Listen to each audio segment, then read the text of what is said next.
Come on, that's awesome. Look at somebody around you. Look at somebody around you and be like, hey, it's time to shed. It's time to shed. Now, some of you, you think you know what this is about, but you don't really know what this is about. In fact, how many of you were not here the last time I preached this sermon?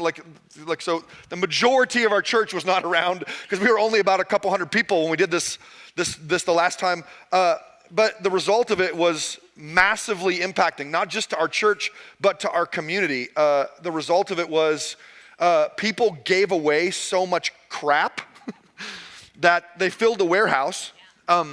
A warehouse got full, and the people who owned the warehouse, they actually started a thrift store with all the stuff. And it ran for 8 or so years. It just closed just recently. And it all started because the Crossing Church in Elk River got a heart to shed. Everybody say, let's shed. Now, as soon as I say that, you have to know where I got the idea, and it comes from growing up. Back when I was a kid, we had snakes in our basement. I'm not kidding you. It was a finished basement. It was like for real. The garage was underneath the house, and they would sneak in through the edge of the garage, and we'd be watching TV in the basement, and all of a sudden, whoosh, across the basement floor. Yes. I'm gonna put a picture of a snake up here. How many of you really hate snakes? Who hates snakes? I'm just messing with Larry right now. Where's Larry? Larry, where you at? Oh, he's not even in here. He's in the lobby. Oh, I know Larry hates snakes, so I put that up there just for him. But I actually I wasn't scared of snakes.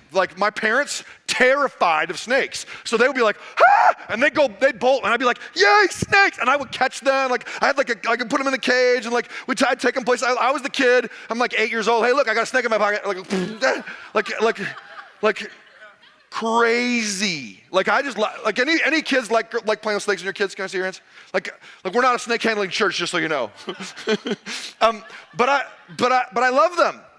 And the thing about snakes is, as you watch them grow, they always have to shed in order to grow. In fact, I'll just show you that as what isn't that gross?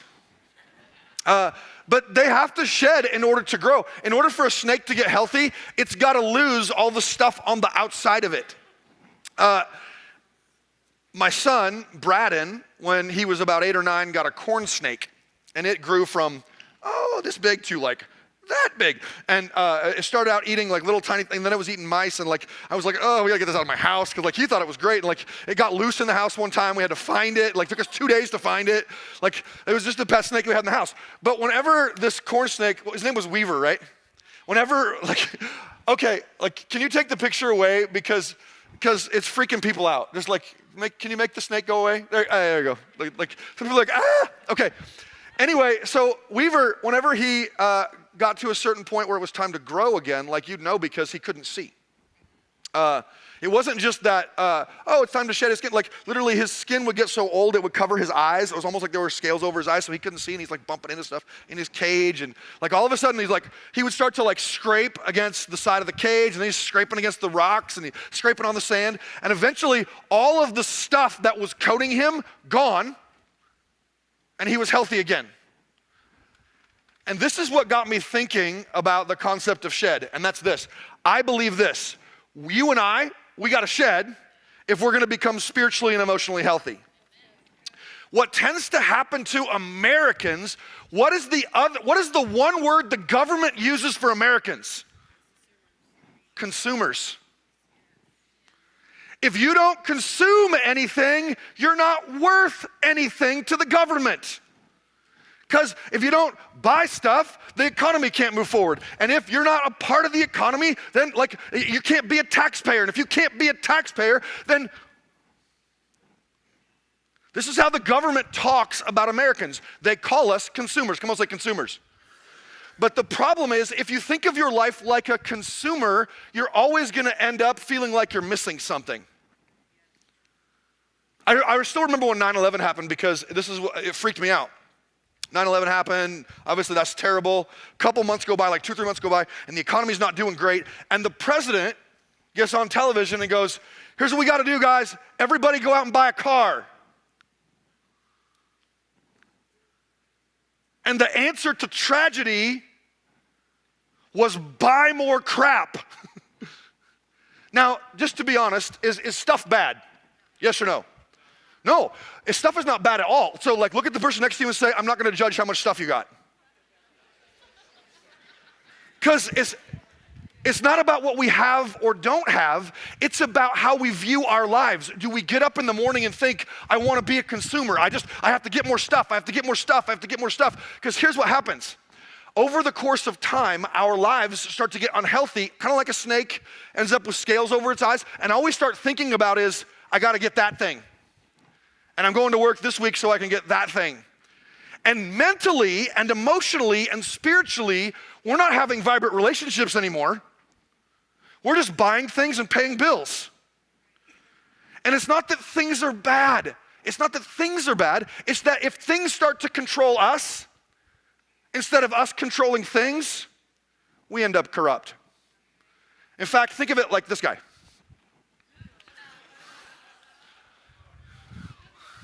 Who is that? Gollum. All Gollum wants is what? He just wants a ring. He wants his precious. He just wants his ring. Now, what's fascinating is that ring is not owned by him. The ring owns him.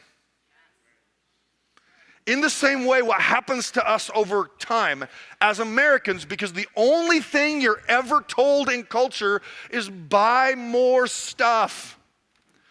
I remember the first time I watched the movie Fight Club. Who's ever seen Fight Club? Okay, so I'm not talking about the positive nature or negative nature of Fight Club, but I love Fight Club. It's rated R if you know, like, no, anyway. I love Fight Club. I know, I'm breaking the rule already of Fight Club. I'm talking about Fight Club. But one of the things he talks about is a character in the movie called Tyler Durden. There's actually Tyler Durden wisdom online. You can go look it up. It's funny. But Tyler talks in the movie about that you're not your khakis. You're not your khakis, and you're not the brand of your jeans, and you're not the brand of your shirt. And like you're something bigger and deeper and much more beautiful than just the stuff you own. And it's not that owning things is bad, but many times we start to think, if I own that, I'm valuable. But you're valuable apart from all of that. The government might say you're only valuable if you have stuff. But Jesus says we're valuable no matter how much stuff we have. See, but consumerism can corrupt. In fact, I like the way that Eddie Vedder from Pearl Jam said it. He said it this way. He said, sorry is the fool who trades his soul for a Corvette. Sorry is the fool who trades. Now, is a Corvette bad? Man, you know what? I hope someday you get your Corvette. Or whatever your dream car is. Like, nobody wants you to be like, hey, you know what? I hope you get the worst vehicle ever. Like, that's not spiritual either. It's not spiritual to say, the only thing I ever want to drive is a tricycle. Because that's spiritual. That's weird. But sometimes people get caught up in the poorer I am, the more spiritual I am. But spirituality isn't being about poor or being rich. It's about a mental state of, does my stuff control me or do I control my stuff? Come on, say consumerism can corrupt. In fact, Mark chapter 8, verse 36 says it like this. What good is it for a man to gain the whole world? He sounds just like Eddie Vedder, doesn't it? This is Jesus talking. And yet forfeit his soul. Once again, he's not saying, don't own anything. He's just saying, if you own everything, but your soul is jacked, how did that really help you? And he goes on in Luke. Jesus tells this story. He's just telling a story. I'm going to read you the story he tells us. Luke chapter 12, verse 16, he says this. The ground of a certain rich man produced a good crop. He thought to himself, what shall I do? I have no place to store my crops. Then he said, I know what I'll do. I'll tear down my barns and build bigger barns. And then I will store all my grain and all my goods. And I will say to myself, I have plenty of good things laid up for many years. Take life easy. Eat, drink, be merry. But God said, you're a fool. This very night your life will be demanded from you. Then who will get what you have prepared for yourself? This is how it will be with anyone who stores up things for himself, but is not rich toward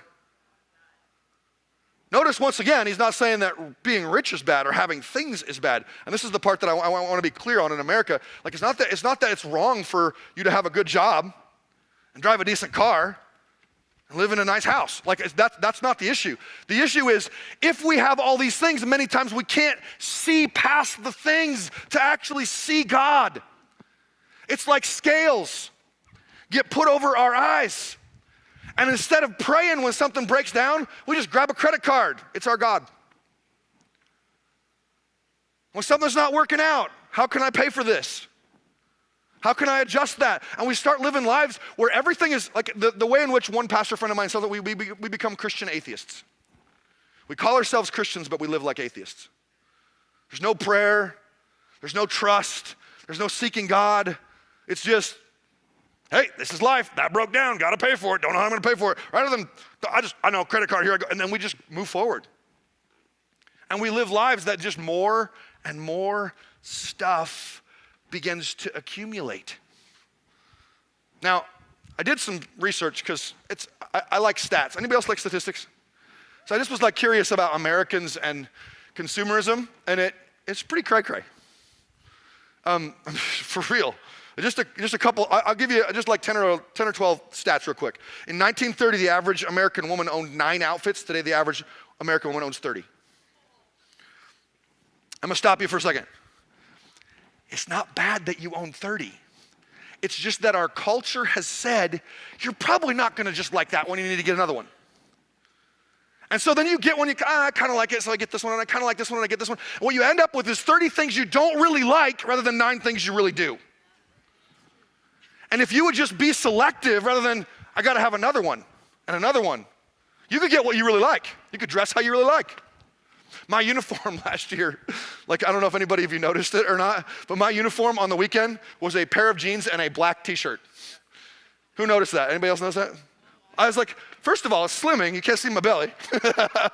Secondarily, that's the easiest way to dress ever. So I had like 8 of them. I had like 8 black t-shirts. And I used to have like all these different dress shirts, all this different stuff. And then eventually I ditched almost all of it. I was like, black t-shirt, pair of jeans. And Kelly was like the other day, she's like, honey, I know that you think that's nice, but you need to go further than that. So then we got this nice shirt. This was the first time I've wore on a weekend. And I spilled coffee on it already. But the truth is, so we got rid of a bunch of that stuff and said, let's be selective and get a couple of shirts that I can wear, that I'm proud of. I used to have, at one point, 5 or 6 suits. And that's funny, because I don't wear ties. But every time there was like a wedding or a funeral or something like, oh, you gotta have it so you get the thing, and like eventually I'm like, I don't ever wear these. I try to get out of wearing them when I gotta wear them. And so all of a sudden I was like, I don't need this stuff. Why do I have this around? And I ditched it all. I have a Marion and Berrien suit. That's all I got. I got rid of all the rest of it because I don't really need it. Just some more stats. We'll just keep going. 1 in 10 Americans rent a storage unit outside their home. 1 in 10. By the way, that's one of the fastest growing areas of business today, storage units. The United States has upward of 50,000 storage centers, more than 5 times the number of Starbucks. The average American home has, this is crazy to me, 300,000 individual items. Count up your forks, and then your knives, and then your spoons, and then go count up your plates, and then go count up. And as soon as you look at it, you'll realize, oh my gosh, we moved, when did we move last? Those like a year and a half ago, we moved from a house that we loved into an apartment. The house was bigger, the apartment was half the size. So we realized we can't move all this stuff. So I remember we went around the house and put Post-it notes on furniture and on stuff, and we were like, where did this stuff come from? I remember when we got married, we had a couch that pulled out and we slept on that. So we just like put Post-it notes on everything and let the staff come through our house and just take stuff. Because we couldn't take it to the apartment. And all of a sudden we realized that even though we did this shed thing 8 years ago, man, we had accumulated all this junk again. And it's not that the junk is bad, it's just that if we're not careful, we become consumers instead of Christ followers. Is this making sense? Now, let's look at a couple more. The average American throws away 65 pounds of clothing per year. Throws away. Not gives away, throws away. And think about, like you just watched that video from Haiti. Present day Americans purchase twice as much material goods as they did 50 years ago. 25% of people with 2-car garages don't have room to park cars inside of them at all. And 32% only have room for 1 car. Now look at somebody around you and say, don't judge me. Because I know this happens. I know this happens. And you don't even know where the stuff came from. You're like, how did I, like if you think about it, you're like, whoa, where did all this stuff come from? The average 10-year-old, this was crazy to me, owns 238 toys, but plays with 12. Now some of you are like, I don't buy it. Really? Think about every kid's 5-year-old party and all the other 5-year-olds that have to go to the party. And what do every parent have to do to go to the party? Bring a present. So what do? They go to the store, they buy crap. Because they don't really know what the kid wants. So they just get another G.I. Joe. Here's another doll. Here's another thing. And like they take it all and like yay! And the kid opens all of it and he likes the box. Or he plays with one of them. I know, because we did this growing up too. Like, and there was the one toy I loved, and the rest of it was kind of like, it was an obligation gift because it's the birthday party. And it's not that the birthday party is bad. It's just that all of a sudden stuff just accumulates and it accumulates and it accumulates. And when stuff accumulates everywhere, when you're constantly surrounded by, here's more stuff, it's really hard to see a savior. It's really hard to see a savior. The average American home has more television sets than people.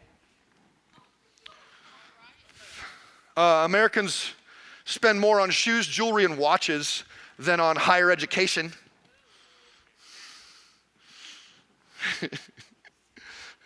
I may not be smart, but I'm pretty.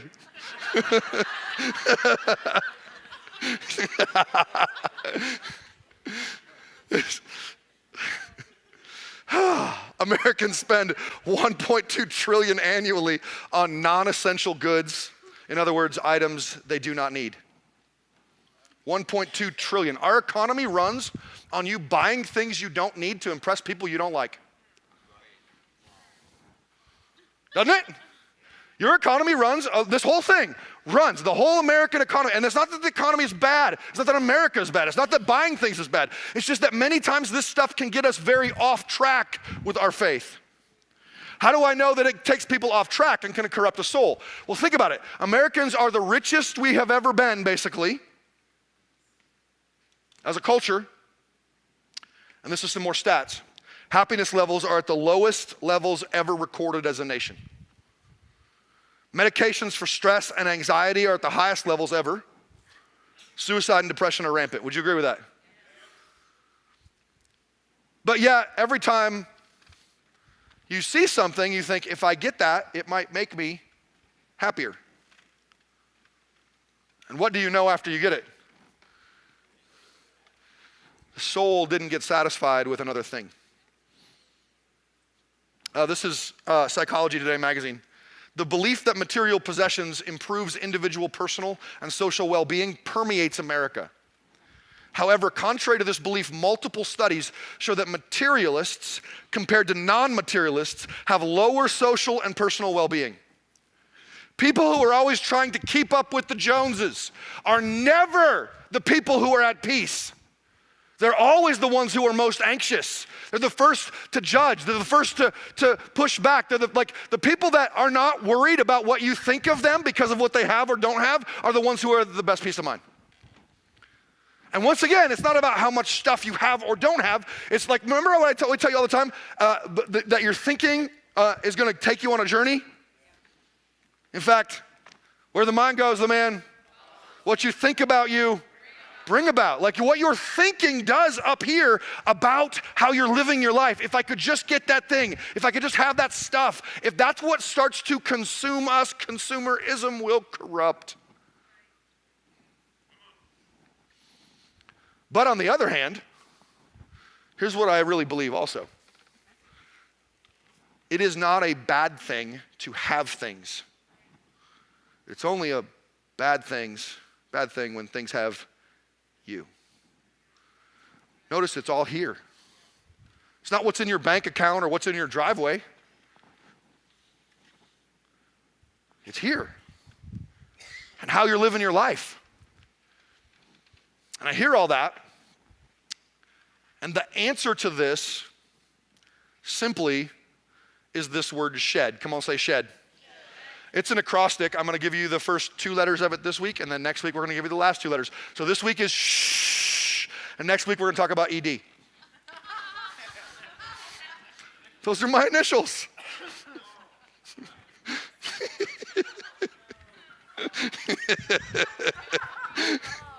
Oh!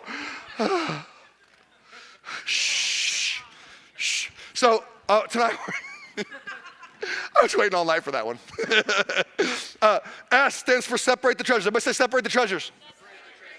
H stands for heave the rest. Come on, say heave the rest. So what I want you to think about is all the stuff you presently own. And I want you to think about what's really trash and what's really treasure. What's just there, and it's there, like sometimes it's there out of obligation. Like somebody gave it to you, and if you get rid of it, oh my gosh, they might be offended. So you're allowing somebody else's opinion to determine whether you got clutter laying around your house. Come on, say I'd rather be free of that.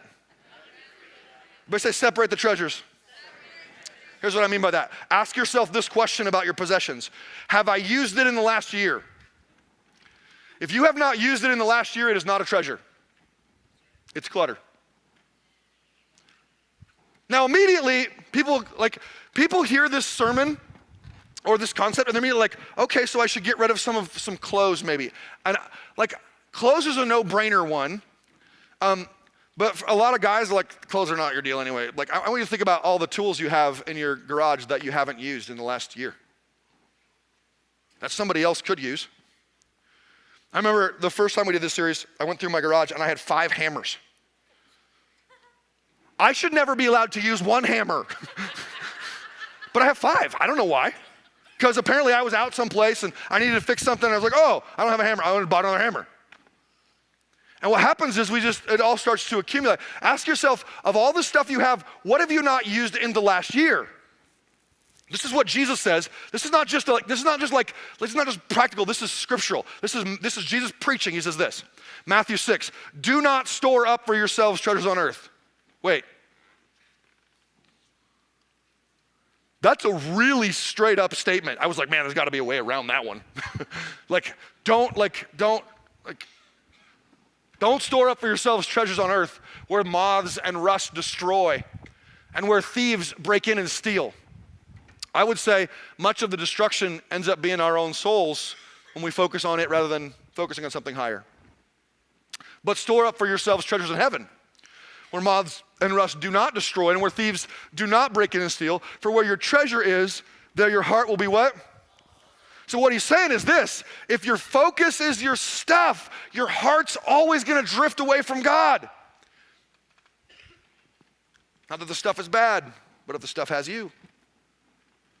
Which leads me to this question, what is real treasure? Look at someone around you and say, what's real treasure? Well, he says, because he said in the passage, basically that everybody's a pirate. Arrgh, get your hands off my booty. Sorry. I don't know. But he talks about 2 kinds of treasure. He talks about earthly treasure and heavenly treasure. So earthly treasure is physical stuff. That's a no-brainer. So iPhones and cars and houses and boats and clothes and jewelry and watches and belts and whatever else you want to throw in there, like that, all that stuff. Now, it's not necessarily bad, but think about all of it that you have that you never use that just sits around. That's where it drifts our heart in the wrong direction. On the other hand, what is heavenly treasure? He says, oh, I know, instead of storing up earthly treasure, I want you to store up heavenly treasure. And I got to thinking, okay, what really is heavenly treasure? Or like you're gonna get like heavenly gold pieces or something? Like what does that mean? He's talking about things that last forever. Do you know there's only 3 things that last forever? Christ lasts forever. I am the Alpha and the Omega, he says the Lord Almighty, who is and who was and who is to come, that I'm never going away. I'm always there. I am eternal. So first of all, heavenly treasure is seeking Jesus. Come on, say seek Jesus. I think, what else is heavenly treasure? Well, a secondary thing would be his word, because the word of God lasts forever, Scripture says. It does. It's Isaiah 40 verse 8 says, the grass withers and the flowers fall, but the word of our God, what? Stands forever. So this word lasts forever. This is ultimate treasure. Is this where my heart leans? Is this what I'm after? Am I after knowing this word and understanding who Jesus is and understanding what he says in the book? And then third, heavenly treasure would be people. Would be other people. What tends to happen is we get stuff and forget about people. This is Matthew chapter 25, verse 26. This is as straight as Jesus can make it. Like he just kind of like straight up. Matthew 25, 46 says this, they will go away to eternal punishment. All of us are going to live forever. But the righteous to what? Eternal life. Only three things last forever. Jesus, his word, and people. So what he's saying is this, when he's saying, hey, store up for yourselves treasures in heaven, not on earth. He's not saying that stuff is bad. He's saying, hey, just care more about what really is going to last forever. People, the word of God, and Christ himself. And so I want you to kind of think about your heart and think about your soul and think about where you're at, and like maybe it really is time to shed, because like we get caught up in consumerism not because we ever want to, but because our culture just makes us consumers. It's who you are. It's been stamped on you since you walked into kindergarten.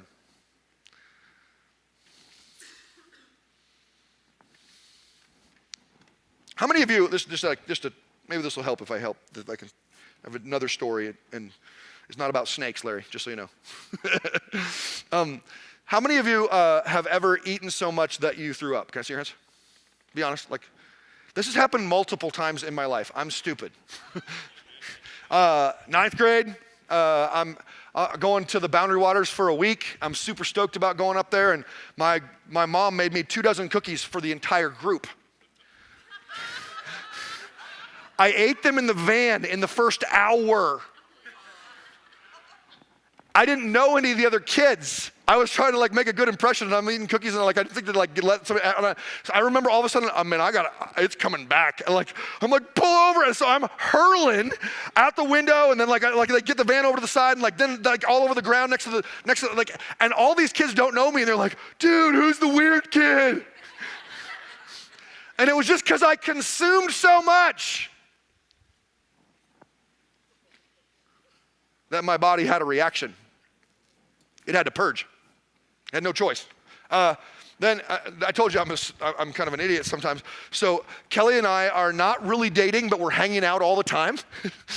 And we're on this drive from Alabama to Wisconsin, and then to Iowa. And she goes, guess what? You get to meet my grandparents. That's like my first time meeting the grandparent. Like, oh my gosh, I'm like, oh, this is gonna be awesome. And so I get to the house, it's like 9 o'clock, and her grandmother had made homemade bread. I just met them. Do you want some homemade bread? Uh-huh. Do you want another piece? Uh-huh. Do you want another piece? Uh-huh. I didn't want to say no because I'm trying to make a good impression. And like, I didn't know these people. And so, like, you want another piece? Uh-huh. And then it raised some more in my stomach.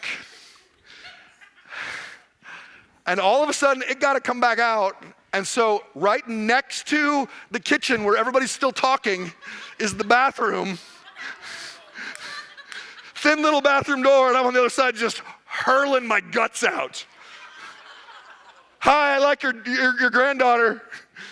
Bad impression.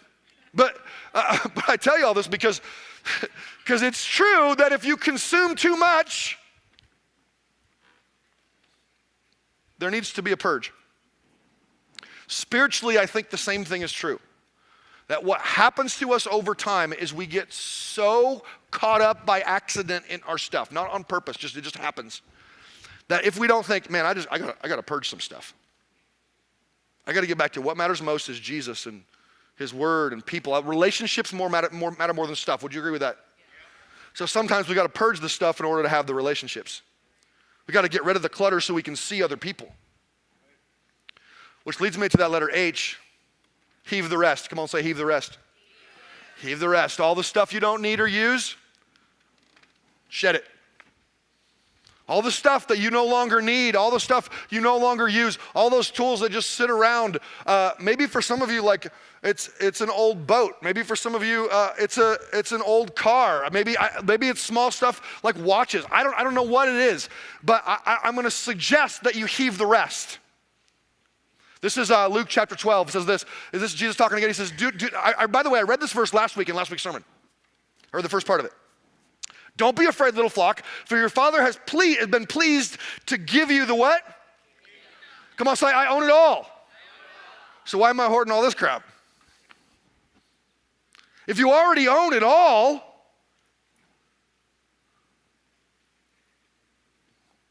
why am I hoarding this part? For your Father is pleased to give you the kingdom. Sell your possessions and give to the poor. Provide purses for yourself that will not wear out, a treasure in heaven that will not be exhausted, where no thief comes in and no moth destroys. For where your treasure is, there your heart will be also. And then some of you, like, this is like, okay, so you kind of get the point, and like you're there already. And I want to take it further next week. But here's what I immediately feel like people think. But people don't really do that. People don't really actually purge. Yes, they do. I know, because our church did it 8 years ago. And a warehouse of stuff got filled up. Old furniture and clothes, and somebody gave a truck and somebody gave a boat. And like, not for the church. Like, I don't know. Like, we didn't get any of it. Like, none of it came here. We didn't get any proceeds from it. Nothing. We're just like, hey, we want to just make sure that our life is clear of clutter. And then the people who we gave that stuff to, then they just took it, used it, sold it, and we blessed people with it. What if you were a blessing again? See, some of you are like, man, we should be a blessing. You can be, just do it. It's completely in your power. Because you have now the things that are real treasure, keep that stuff. So it's a great example. Like I'm preaching this sermon, I'm not getting rid of my fishing stuff. Why? That's treasure to me. Like some of my old stuff, old fishing stuff, I might get rid of that, but like that's my one hobby. What tends to happen a lot of times I talk to people is they have like 8 hobbies and they just keep all that stuff. How about simplify down? Pick something that's going to be your deal. Like Kelly's not going to get rid of most of her shoes. She's going to get rid of a lot of stuff. We have already. We've been shedding stuff and shedding stuff and shedding stuff. But you did get rid of like 1 pair of shoes, right? Right? 2 pairs. She's making progress, people. But you know what she did give away? Her piano.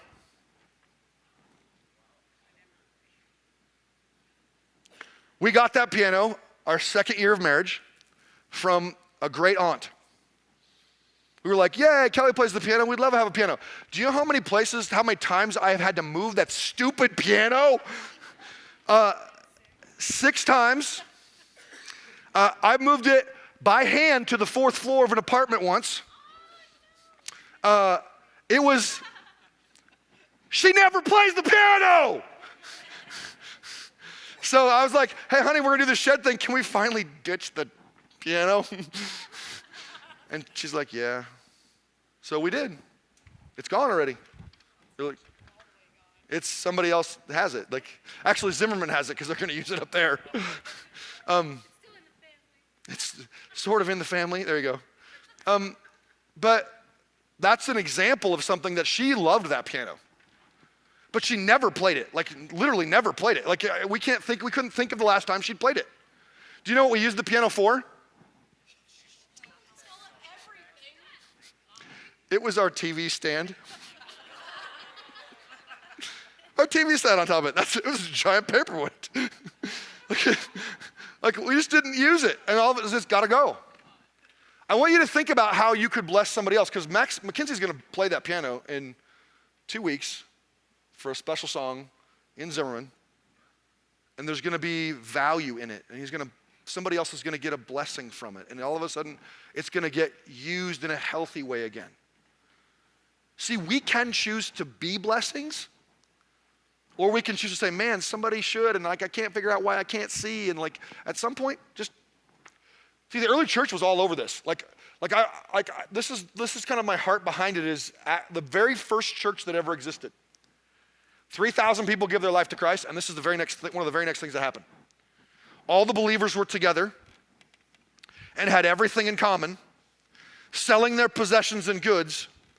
They gave to everyone as he had need. They actually did it. They were like, bam, I got all this crap I don't use. I should get rid of this. Somebody else might use this. Somebody else could get a blessing from it. So here's what we're gonna actually do. I'm gonna call our church to what I'm calling the trash or treasure challenge. There's a little note card on the back of your chair that looks like this. It's yellow and white. Grab it. The back of your chair, there's a yellow note card. It says trash or treasure challenge at the top. Once again, before we read this, I want you to look at somebody around you and say, don't judge me for my stuff. Because it's not about what you have or don't have. It's about the mindset towards our things. Here's what it says. In order to become spiritually and emotionally healthy, I am choosing to shed the stuff in my life that is not valuable. I'll seek to get rid of anything I no longer use regularly and that's taking up space.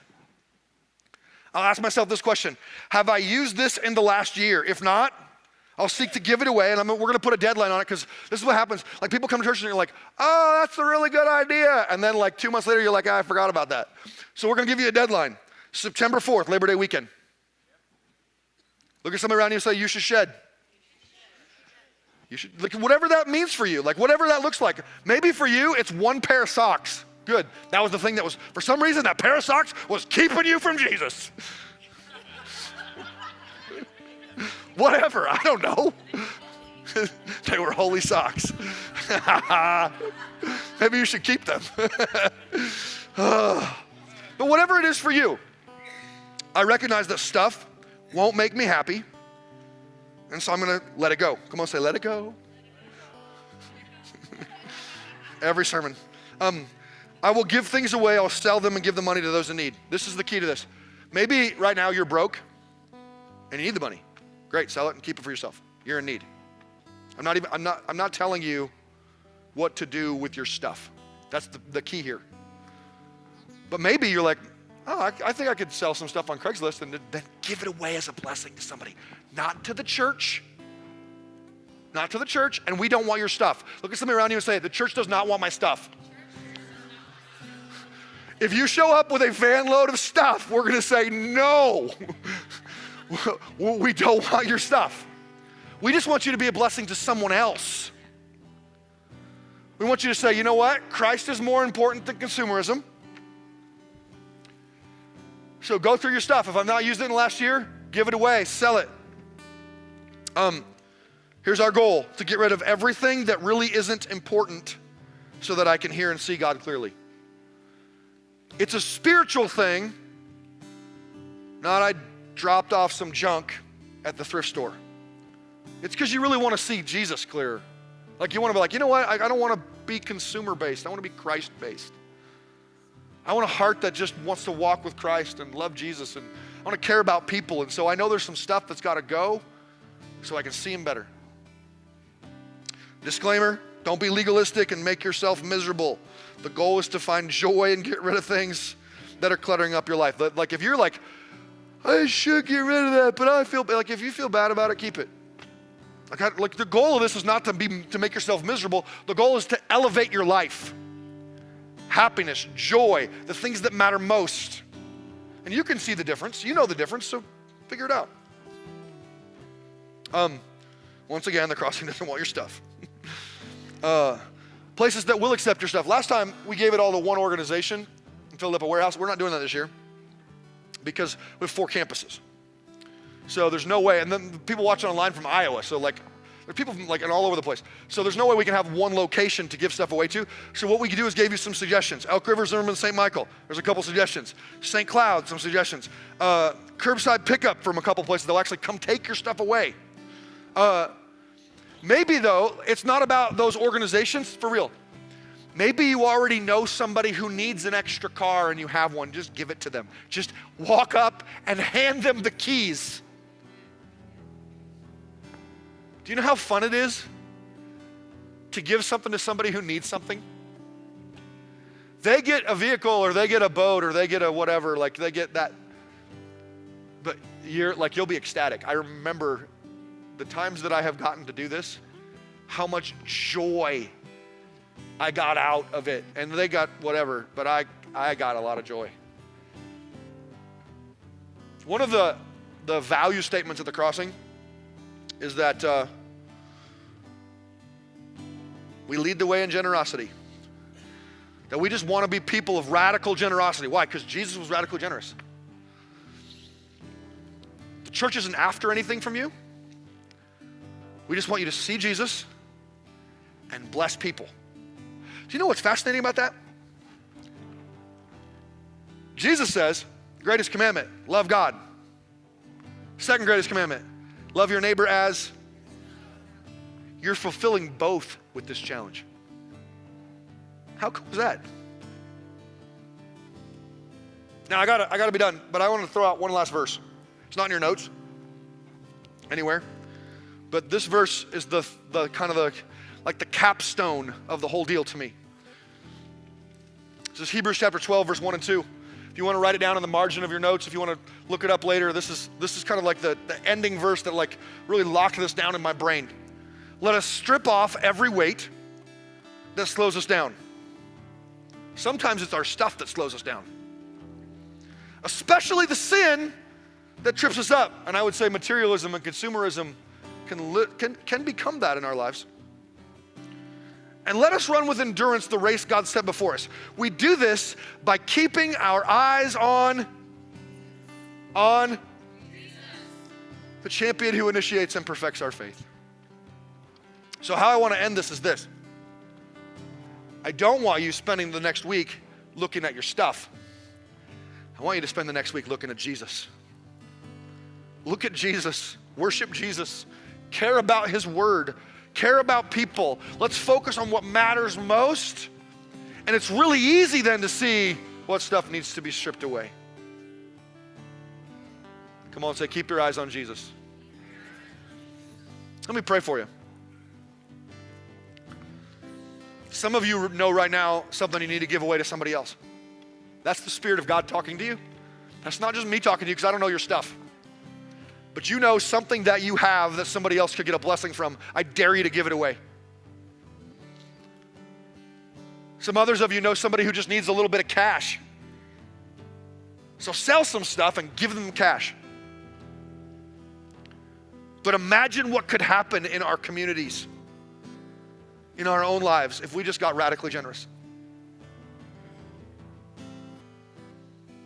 Jesus, my prayer, my hope, my heart is that we would see you, that we would see that you matter more than everything else. May Americans run away from consumerism to be more than just people who buy stuff. But may we be people of the book, people who follow you, people who love people. May we store up heavenly treasure and not just earthly. In the name of Jesus we pray this. Everybody said, amen.